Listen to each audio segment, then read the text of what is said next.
Good evening, everyone, and welcome to another episode of Behind the Card. Tonight's episode will be featuring Kirk Gibson. Fun fact about Kirk Gibson, he never played on an all-star team, which I have to be honest with you, I was very surprised when I heard that fact. And I went and looked back to see if he was on the substitution roster, if he was a backup. Nope. Never was in an all-star game. And that is something that I find very interesting and hard to believe. Kirk Gibson is somebody that I always admired and respected as a baseball player, as a manager, and as a broadcaster, and as a man. And we often hear the term today called game changer. That is a game changer. This person is a game changer. Well, Kirk Gibson definitely was that. And he had that propensity for rising to the occasion in the clutch moments, especially in the postseason. And he also was a team changer because when he went to the Dodgers in 1988, he really did set the tone for that ball club. And we're going to read about that here. I will be reading. I'm not going to read the entire article here for the sake of time, but this was written again on the Society for American Baseball Research. This was written by Bill Bishop, and he writes, immortalized by two dramatic World Series home runs, one in 1984 for the Detroit Tigers and another in 1988 for the Los Angeles Dodgers, Kirk Gibson was noted for his competitiveness and clutch hitting. Plagued by injuries, he never lived up to the hype created by his manager, Sparky Anderson, when he referred to Gibson as, quote, the next Mickey Mantle. However, Gibson did combine blinding speed with power capable of producing tape measure home runs. He played baseball as if he were in a football game. As a hometown boy, Gibby, as he was known, had a strange relationship with Detroit Tigers fans.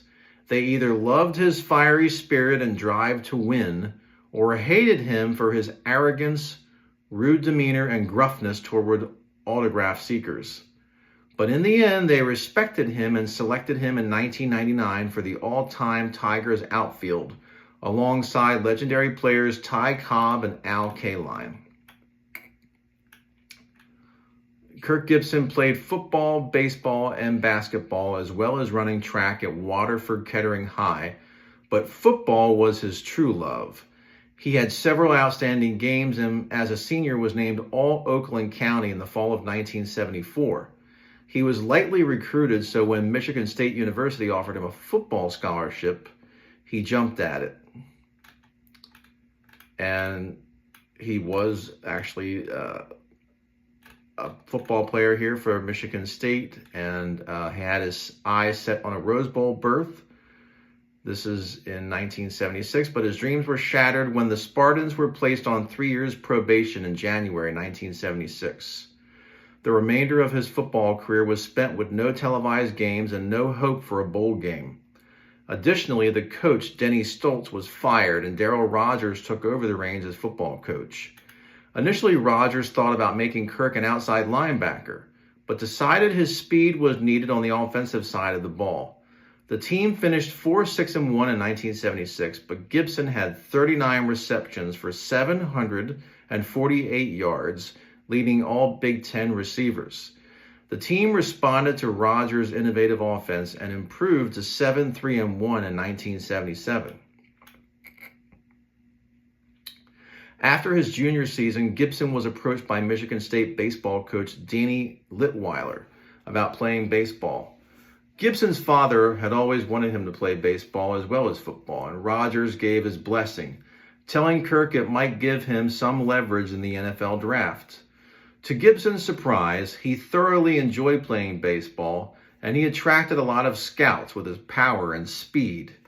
In his 1 year of college baseball, he batted .390, hit 16 home runs, batted in 52 runs, and stole 21 bases in 48 games. He established school records for homers and RBIs, and was selected to the All-American team in baseball. Gibson was approached by several major league scouts and was touted as a possible first-round selection for the amateur draft. The Detroit Tigers invited him to come to Tiger Stadium for some batting practice. Gibson put on a tremendous display of power, convincing Tigers assistant general manager Bill Ajoie that Gibson was his #1 choice for the coming baseball draft. The Tigers had the 12th selection, and Gibson wanted to play for his hometown team. When teams with earlier picks than the Tigers inquired about his future plans, he made it clear that he would return to Michigan State for his final football season. Apparently, the question marks loomed large enough that the Tigers were able to select Gibson with the number 12 pick on June 6, 1978. His decision to play professional baseball surprised a lot of people, but for Gibson, it came down to money and long-term goals. Baseball had free agency, which football at the time did not. The players had longer careers, and the benefits obtained through the Players Union were much better in baseball. A week after the draft, Gibson signed a 6-year deal for $200,000 and reported to Class A Lakeland in Florida. The contract contained a clause allowing him to return to Michigan State and play football beginning approximately August 14, 1978. And of course, Gibson would later start with the Detroit Tigers. And it says here that he began 1980 as the starting center fielder and was featured on the cover of Sports Illustrated as the rip-roaring rookie. The Tigers had a solid core of young players growing up together under Sparky Anderson's tutelage. Gibson had a triple and home run in the season opener, an April 10th night game in Kansas City. And it says here let me go back to that, I'm sorry. Pinch hitting for Rick Peters in the bottom of the ninth and a nightcap of a June 16th doubleheader at Tiger Stadium against Milwaukee, Gibson felt a pop in his wrist swinging at a changeup. Alan Trammell had to finish the at-bat. Gibson woke up the next day in severe pain. The team doctors could not find a problem, so the wrist was put in a cast to rest it. The injury resulted in a truncated season in which Gibson hit .263 with 9 home runs. In August, he visited the Mayo Clinic, where doctors found the problem, an abnormal development in his arm bones. They shortened his ulna bone and inserted a steel plate. Gibson was told that he would need 8 months of rehabilitation. There were no guarantees that the wrist would hold up or that Gibson would ever play baseball again. The irony was that the wrist injury would not have affected his playing football. And of course, he would go on to play with the Tigers, and they got off to that great start in '84, going 35-5. He contributed several key hits, and he became the first 20-20 man, smashing 27 home runs and stealing 29 bases to go with a .282 average and 91 RBIs. Roger Craig, who was their pitching coach, noted the growth of Gibson as a leader in the clubhouse and called him a born winner who thrives on pressure. Of course, the Tigers would go on to beat the Padres in the World Series. And by the way, just on a side note here, as a Cubs fan who was heartbroken and disappointed to see the Padres beat the Cubs in the LCS, seeing the Tigers knock the Padres out in 5 games was especially joyous for me. And it wasn't a sweep, but it was close. And to see Gibson hit that home run off of Goose Gossage was pretty special. And speaking of that, there was a moment in that game, it was game 5, when he came up to bat in the 8th inning. He had runners on 2nd and 3rd with 1 out, with the Tigers again clinging to a 1-run lead 5-4. On the mound was his old nemesis, Goose Gossage. When Padres manager Dick Williams went to the mound, Sparky Anderson flashed 4 fingers at Gibson. He was indicating he thought the Padres would walk Gibson to set up a possible double play. But Gossage was convincing his manager that he could handle Gibson as he had in the past. Gibson yelled to Sparky, $10 they pitched to me and I crank it. The first pitch was a fastball off the plate. Gibson was sitting on the next fastball and launched it deep into the right field bleachers for a 3-run homer. And everyone knew the ball game was over. The most famous image from the World Series was Gibson leaping, arms above his head in triumph as he circled the bases. The Padres went out meekly in the ninth inning, and the Tigers were World Series champions. The Tigers were the toast of the town, feted and celebrated throughout the offseason. Most pundits picked them to repeat in 1985. Gibson sought to keep his personal fire burning, posting an "I'm ornery" sign over his locker in spring training. He went on to have perhaps his finest season as a Tiger, playing in 154 games, scoring 96 runs, knocking in 97 runs, stealing 30 bases, and hitting 37 doubles and 29 home runs, while finishing with a .287 batting average. But despite other noteworthy individual seasons, particularly by Whitaker, Lou Whitaker, Lance Parrish, and Darrell Evans, the Tigers finished third in the American League East, 15 games in back of the Blue Jays. And now we're going to talk about where he goes to the Dodgers here.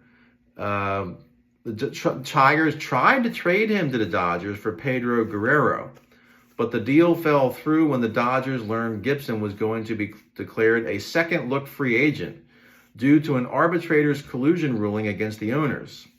He continued to negotiate with the Tigers, but ended up signing a 3-year, $4.5 million contract with the Dodgers. Gibson was stung when the Tigers' new owner, Tom Monahan, called him a disgrace to the Tiger uniform with his half beard, half stubble. Monahan continued bashing Gibson on the radio, declaring that the Tigers would be better off without him. Gibson quickly established his presence in the Dodgers clubhouse in 1988 spring training.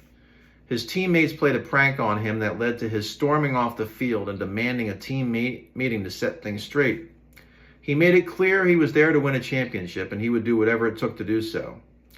Gibson led the Dodgers in home runs, runs scored, doubles, slugging percentage, and on-base percentage as the Dodgers won the National League West by 7 games over the Cincinnati Reds. The championship series with the Mets went the full 7 games. Gibson contributed a game-winning homer in the top of the 12th inning of Game 4 of that series, which tied it. The following day, he hit a 3-run homer in the 5th inning to put the Dodgers up 6-0 in a 7-4 victory. But Gibson injured his left knee stealing second base in the 9th inning after having been intentionally walked. He played in Game 6 after receiving a cortisone shot, but the Mets won, forcing a deciding 7th game on October 12th. Gibson got the Dodgers out to an early lead with a sacrifice fly in the 1st inning. In the 2nd, Los Angeles scored 5 more runs to put the Mets in a deep hole. Gibson was again walked intentionally and injured his right knee sliding hard into second base. He tried to gut it out, but finally came out of the game in the 4th inning. The Dodgers went on to win the game easily, 6-0. And of course, this is talking about the famous moment where he hit the home run off of Dennis Eckersley, which, by the way, I was watching that game with my dad live in 1988. And I remember at one point there was a graphic that popped up on the screen that said, Dennis Eckersley has not given up a home run, and I think it was like since July. And I turned to my dad and I said, wouldn't it be funny if Gibson hit a home run right here? And my dad said, that would be funny. And I'm not saying that I knew it was going to happen, because I can't really say that. But there was a feeling, because Gibson had that, as I say, propensity for the big moments. And I remember him hitting that home run off of Gossage 4 years earlier. And I thought, wouldn't it be funny if he did this now? I just felt like he was going to do something special. And when it happened, that is, for me, that is like the greatest baseball moment that I've seen, because that was purely Hollywood, and it was so beautifully done, and the setup with Vin Scully and Joe Garagiola and the camera work and Eckersley and Gibson, it was a great at-bat, and that is my favorite baseball moment, if you can believe that. I mean, even the Cubs winning the World Series in 2016, which was awesome, and it was great, and that was a very special moment, but Gibson hitting that home run was really special. And it says here that, of course, he was named the MVP in 1988, and He did go back to the Dodgers. He did go back to the Tigers, and this was in 1993. And they had a new owner, Mike Ilitch, who had always loved the way Gibson played the game and wanted him back. He signed a one-year deal for $500,000 for the 93 season. And he had a good season, contributing 13 home runs and 62 RBIs to a team that improved by 10 games in the win column. The 94 season, of course, was shortened by the strike, and the Tigers finished in last place. Despite the disappointing performance, Gibson hit .276, hit 23 homers, and drove in 72 runs. Gibson and the Tigers reached a last-minute agreement for the 95 season, but now 38, he found himself lacking the fire and drive that typified his playing career. When the Tigers conceded that their season was over by trading two of their top pitchers, starter David Wells to Cincinnati on July 31st, and closer Mike Henneman to Houston 10 days later, Gibson decided it was time to retire. He played his final game on August 10, 1995. In 1,635 Major League games over 17 seasons, he batted .268 with 255 home runs, 284 stolen bases, 985 runs scored, and 870 runs batted in. Now, Kirk Gibson is probably not a Hall of Famer because of his numbers, and injuries really limited his playing time. But I still find it hard to believe that he did not make the All-Star game in all of those years.